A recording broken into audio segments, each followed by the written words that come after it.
Jax's revenge domain. The manila envelope sat on my desk like a loaded weapon. Nothing special about it. Standard office issue, the kind you'd use for interdepartmental mail or expense reports. But what was inside those 3 printed pages would blow apart everything Precision Components Inc. had been telling its workers for the past decade. My name is Nicholas Patterson. I'm 49 years old, and until 72 hours ago, I thought I'd finally found a company that valued experience over politics. A place where my 8 years in the Army, followed by 22 years grinding through manufacturing operations, safety protocols, and production efficiency, might actually mean something. I was dead wrong, but let me back up to where this really started. 3 weeks earlier, I'd walked into Precision Components facility in Lancaster, Pennsylvania, ready to prove I deserved the position they'd offered me, Senior Operations Manager. The recruiter made it sound like the perfect fit for someone with my background, military discipline, then 2 decades climbing the manufacturing ladder. The company made precision parts for aerospace and automotive, about 280 employees, steady contracts, solid reputation. The salary offer was $68,000 annually, which wasn't spectacular but fair for the area. More importantly, it was close enough to my ex-wife's place that I could still see my kids regularly. After the divorce 2 years back, that mattered more than the money. Day 1 was the usual routine. Badge photo, system access, safety orientation, stuff I could do in my sleep after 2 decades in manufacturing. My supervisor, Steven Rodriguez, seemed competent enough, methodical guy who knew his numbers. He walked me through the 3rd floor offices, explained reporting structures, introduced me to the team. "You'll be working with some of our newer hires," Steven said as we passed a cluster of workstations near the windows. "Fresh talent we've been bringing in over the last quarter." Fresh talent turned out to be a bunch of recent college grads hired into positions that normally required 5 to 7 years of experience. One of them was Lucas Morrison, 26 years old. Expensive clothes, confident handshake, the kind of easy smile that comes from never having doors slammed in your face. "Lucas, meet Nick Patterson," Steven said. "He'll be handling production oversight and efficiency protocols." Lucas just joined us 3 weeks ago as production supervisor. Production supervisor, same level as positions I'd worked 15 years to reach. "Where were you working before Precision?" I asked, making conversation. "This is actually my first real job," Lucas said, still smiling. "Graduated last spring, did some consulting work over the summer, started here in January. First real job, production supervisor." I kept my expression neutral. "Well, welcome to the real world," I said.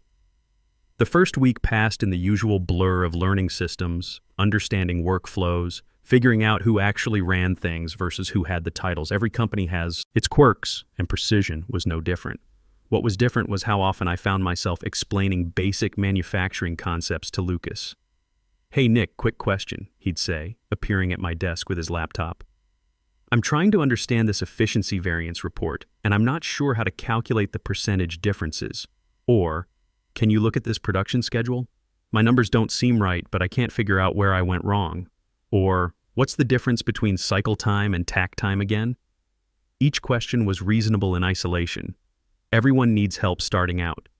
But the frequency and the fundamental nature of what he was asking started painting a picture I didn't like. This wasn't someone who needed clarification on Precision's specific procedures. This was someone who didn't understand the basic mechanics of the job he'd been hired to do.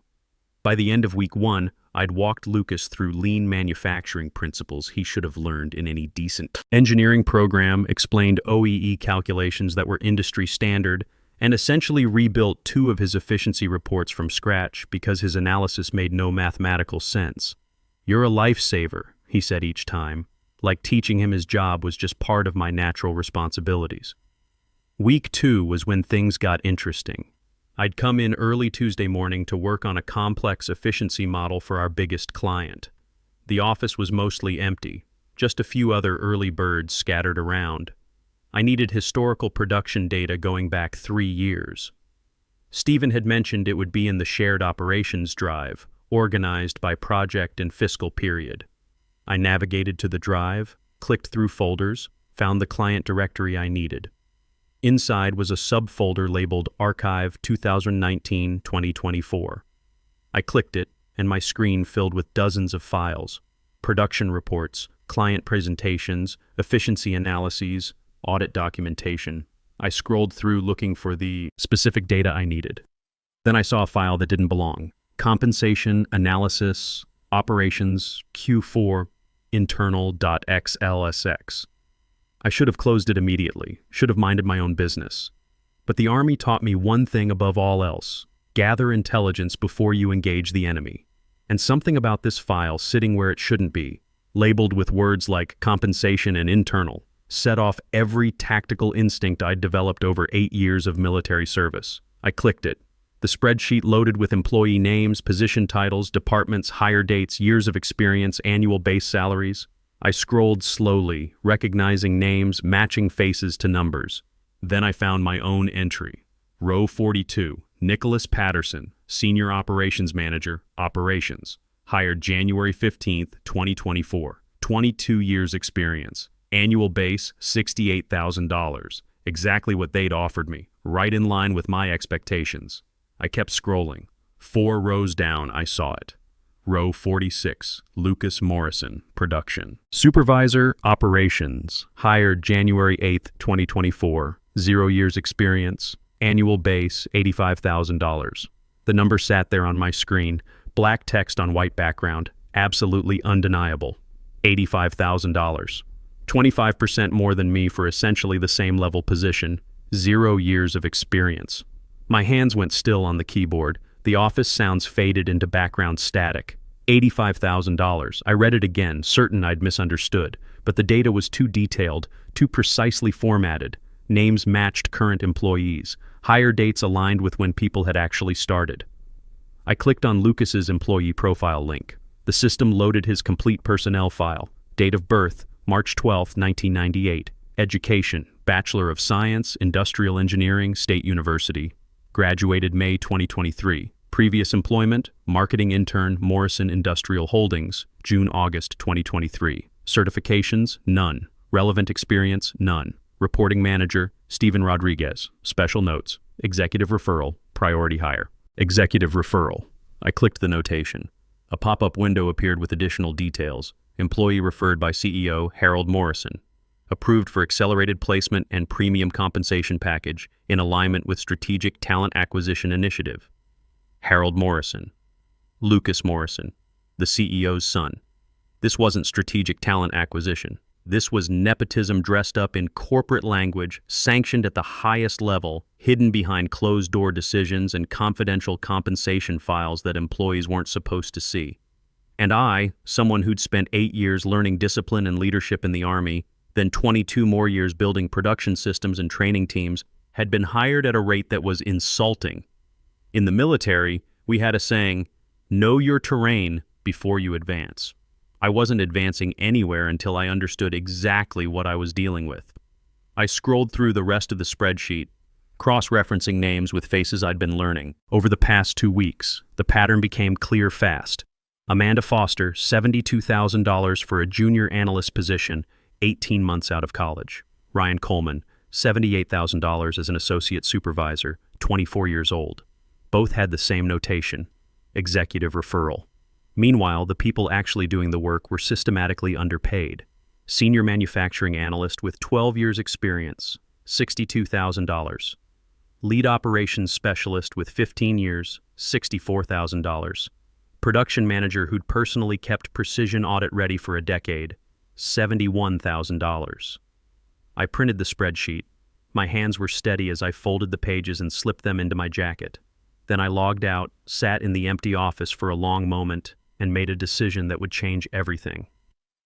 I walked straight to HR. The Human Resources Department was on the second floor, all professional polish and motivational posters about excellence and teamwork.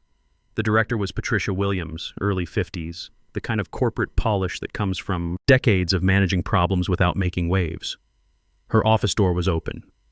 I need to discuss a compensation issue, I said, cutting through her greeting.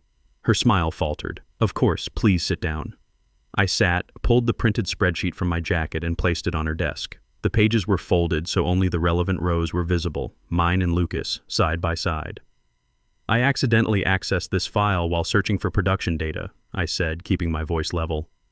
I'd like an explanation for why someone hired a week before me with zero relevant experience and the same job level is being paid 25% more than I am. Patricia's eyes dropped to the paper. For a fraction of a second, her expression didn't change, but something shifted in her posture. She went very still, like someone who'd just realized they were standing in a minefield. "Nicholas," she said slowly, "this document contains confidential personnel information that you shouldn't have access to."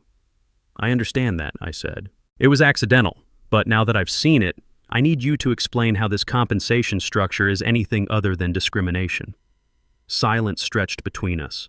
Patricia folded her hands on her desk, her expression shifting from warm to professionally distant. "Compensation decisions at Precision are based on multiple complex factors," she said, each word precise and rehearsed.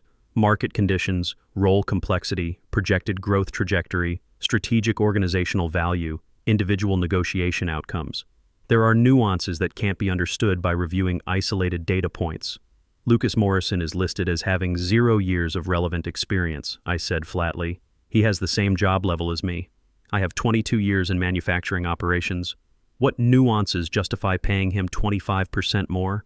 Patricia's jaw tightened almost imperceptibly. "I'm not at liberty to discuss another employee's compensation details with you.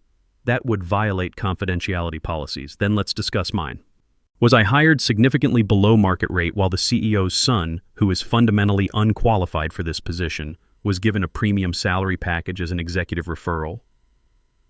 Another pause, longer this time. I could see her weighing options, calculating risks like a general planning troop movements. "Nicholas, I understand this might feel inequitable from your perspective," she finally said, her voice dropping into something colder. "But Precision operates in a competitive environment. Sometimes attracting what we consider high-potential talent requires offering premium packages that reflect future value rather than current experience." "High-potential talent," I repeated slowly. "Is that what we're calling nepotism now?" Her expression hardened completely, the professional warmth evaporating like water on hot asphalt. "I think we're done here, Nicholas. You've been with Precision for exactly 10 days. I suggest you focus on learning your responsibilities rather than concerning yourself with compensation strategy decisions that are well above your level." She stood and walked to her office door, opening it. The dismissal was unmistakable. "You have 2 choices," she added quietly. "Accept the position you agreed to when you signed your employment contract, or resign. Those are your options." I stood slowly, meeting her eyes directly. "Understood," I said. Then I walked out. But as I left her office, my heart pounding and my thoughts crystallizing into something clearer than anger, I realized something important. She was wrong. I had a third option. The Army taught me that when you're facing a superior force, you don't attack head-on. You gather intelligence, plan your strategy, and strike where they least expect it. Patricia Williams had just made a critical tactical error. She'd underestimated her enemy. That night, I sat in my apartment and started building a case. Not a legal case, not yet, an intelligence dossier. I opened my laptop, pulled up the compensation spreadsheet I'd saved to my personal cloud storage, and started cross-referencing every single name on that list. LinkedIn profiles, company bios, industry salary surveys, professional certification databases, educational background verification. The deeper I dug, the more damning the pattern became. This wasn't just about Lucas Morrison. This was systematic. Every executive's relative who'd graduated in the last 18 months with degrees in unrelated fields had been placed in inflated roles with salaries that would make industry veterans sick.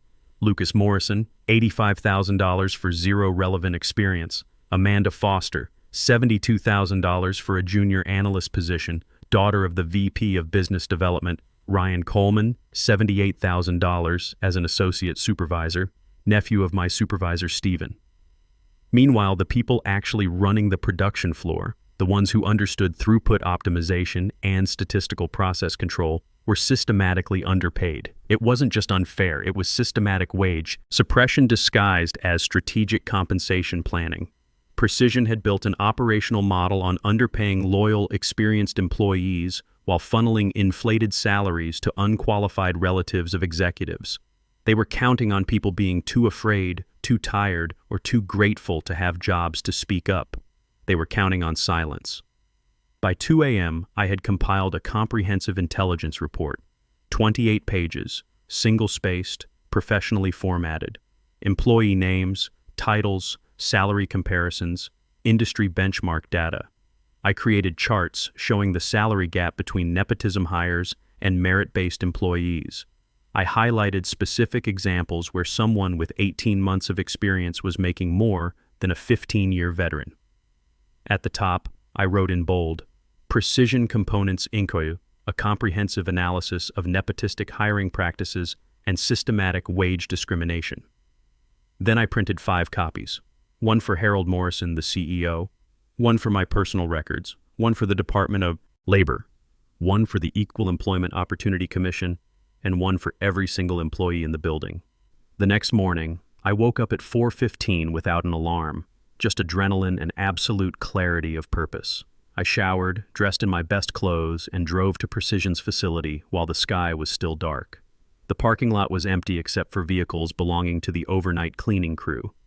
I badged into the building, moving with the kind of purposeful calm the Army had drilled into me during night operations. The security guard, Ronald Anderson, barely glanced up from his paperback novel as I walked past the front desk. "Early start, Nick," he said. "Big project deadline," I replied, keeping my voice casual. I took the elevator to the executive floor. Harold Morrison's office was at the end of the hallway, behind double doors with his name engraved on brushed steel.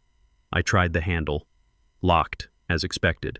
But I knew Helen Thompson, his executive assistant, kept emergency keys in her desk for urgent deliveries.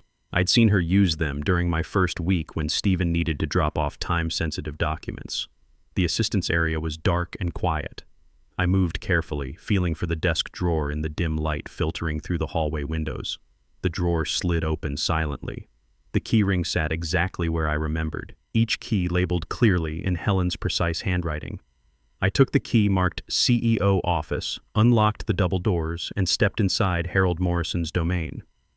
The office was exactly what you'd expect from someone who valued appearance over substance. Floor-to-ceiling windows overlooking Lancaster's industrial district.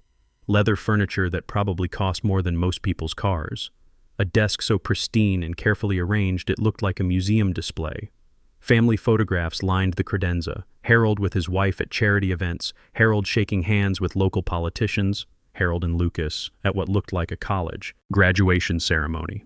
I walked across the expensive carpet, my footsteps completely silent, and placed a sealed manila envelope directly in the center of his desk. Plain, unmarked, except for my name written neatly on the outside in black ink. No dramatic note, no explanation, just the 28-page intelligence report. Then I turned around, locked the doors behind me, returned the key to Helen's drawer, and left the executive floor exactly as I'd found it. But I didn't go home. I went back to my desk on the 3rd floor, logged into my workstation, and opened my email. The real operation was just beginning. I pulled up Precision's company directory, all 280 employees from entry-level administrative staff to senior executives. I started a new message and began adding every single person to the recipient line. Names I recognized, names I was still learning, people from departments I'd never even visited. The subject line read, Compensation Transparency Report, What Precision Doesn't Want You to Know. I attached the complete 28-page report and wrote a brief, direct message. Colleagues, you deserve to know what you're worth. You deserve to know what the people working beside you are being paid. Precision Components has built its success on your expertise, your long hours, and your dedication. Meanwhile, it has systematically underpaid experienced employees while rewarding family connections over qualifications. Attached is a detailed analysis of Precision's compensation structure, including comparisons to industry standards and documentation of significant disparities between merit-based hires and nepotistic placements. Read it. Share it. Decide for yourself what it means. Nicholas Patterson, Senior Operations Manager. My finger hovered over the send button. In the military, we called this the point of no return, the moment when you commit to an operation with full knowledge that there's no going back. Once this email left my outbox, everything would change. For me, for Precision, for every person whose name was on that recipient list. I thought about my kids, about the custody arrangement that depended on my having stable employment. I thought about my ex-wife's warnings about my inability to just keep your head down and do your job. I thought about the comfortable fiction most workplaces maintained, that hard work and loyalty eventually got rewarded, that the system was fundamentally fair even if it was sometimes slow. Then I thought about the young engineers I'd been training, bright kids who believed they were starting careers at a company that valued merit. I thought about the production workers who'd been grinding through 12-hour shifts for years, believing their experience mattered. I thought about every email I'd received over the past 2 weeks from colleagues asking for help with problems that Lucas Morrison should have been solving himself. The Army taught me that sometimes you have to choose between following orders and doing what's right. This wasn't even a close call. I clicked send. The email left my outbox with a soft, final sound that seemed to echo in the quiet office.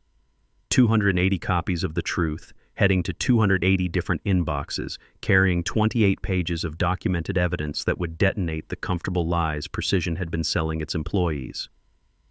I leaned back in my chair, hands steady, heart calm, and waited for the storm to begin. It didn't take long.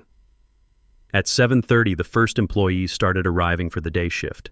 By 7:45, I could hear voices in the hallway, excited conversations, people calling out to each other across the office floor. By 8 o'clock, my inbox had started filling with replies. Is this data accurate? Holy shit, Nick. This explains everything. I'm sharing this with my wife. She's not going to believe it. How did you get access to this information? By 8:15, people were standing in hallways with their phones out, reading the report, voices rising in disbelief and anger. Someone had printed sections of it and taped them to the wall outside the main break room. A crowd was gathering, pointing at specific salary figures, taking photos. Look at Lucas's number. He's been here 3 weeks. Amanda's making more than Jim, and he's been here 8 years. This has to be illegal, right? This has to be against some kind of law. The energy in the building was electric, dangerous, like the moment before a thunderstorm when the air pressure drops and you can feel lightning building in the clouds. People who'd been quietly accepting their situations for years were suddenly seeing the whole picture, understanding exactly how the game had been rigged against them. At 8:42, Harold Morrison's BMW pulled into the executive parking space outside the main entrance. I know the exact time because I was watching from my desk window, waiting to see his reaction when he found my envelope. His voice echoed down the third-floor hallway less than 10 minutes later, sharp and furious, carrying the kind of rage that comes from someone whose carefully constructed world has just been blown apart. Who the hell authorized this? Patricia, get up here right now. Stephen, conference room immediately. Find out how this happened, and find out now. The hunt was beginning. By 9:15, the chaos had spread to every floor of the building, people clustering around computer screens, forwarding the email to personal addresses, making copies on every printer and copy machine in the facility. The manufacturing floor had practically shut down as workers gathered in small groups, discussing numbers, sharing stories about promotions they'd been passed over for, raises that never materialized. At 9:28, my desk phone rang. Internal extension, executive assistant. Mr. Patterson, you're required to report to Executive Conference Room 5 immediately.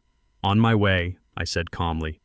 I straightened my tie, picked up my jacket, and walked toward the elevator. The ride to the executive floor felt longer than usual, but my hands were steady, my breathing even. 8 years of military service had taught me how to stay calm under pressure. 22 years in manufacturing had taught me how to deal with management. That thought intimidation was a leadership strategy. I was ready for this fight. I walked to Conference Room 5 and opened the door. 6 people were waiting inside, arranged like a tribunal ready to pass judgment. Harold Morrison sat at the head of the table, late 50s, silver hair, expensive suit, face red with barely controlled rage. Patricia Williams gripped a leather portfolio like it was a lifeline, her usual professional composure cracked and showing something close to panic underneath. Lucas Morrison sat to one side, looking confused and deeply uncomfortable, like he'd woken up in someone else's nightmare. Stephen Rodriguez was there too, sitting apart from the others with an expression I couldn't quite read, somewhere between concern and resignation. 2 men I didn't recognize flanked, Harold in dark suits with leather briefcases, lawyers, obviously, and Helen Thompson sat near the door with a laptop open, presumably to document whatever was about to happen. Nobody invited me to sit down. Harold didn't waste time on pleasantries. What the hell do you think you're doing? Providing transparency, I said calmly, my military bearing kicking in automatically. In the Army, you learn to stay composed when superior officers were losing their minds.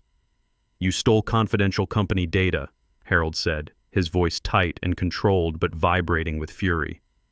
I accessed a file that was improperly stored in a shared network directory, I replied. I documented factual, verifiable information about compensation practices that your employees have both a legal and ethical right to understand. You have no right. I have every right, I interrupted, my voice still calm but harder now. And unless you want this report forwarded to the Department of Labor, the EEOC, the SEC, every business, publication in Pennsylvania, and every single one of your federal contract administrators who would be very interested to learn how a company holding government contracts systematically discriminates in compensation practices, I suggest you sit down and listen to what I have to say. Complete silence. The kind of silence that feels like the air has been sucked out of the room. Harold's face went from red to a deep, dangerous purple, but he sat down slowly, deliberately, his hands gripping the edge of the conference table. One of the lawyers leaned forward. Mr. Patterson, you're in clear violation. I'm in violation of nothing, I said, cutting him off cleanly. I accessed data I had system permissions to view. I documented factual compensation information. I shared that information internally with other employees.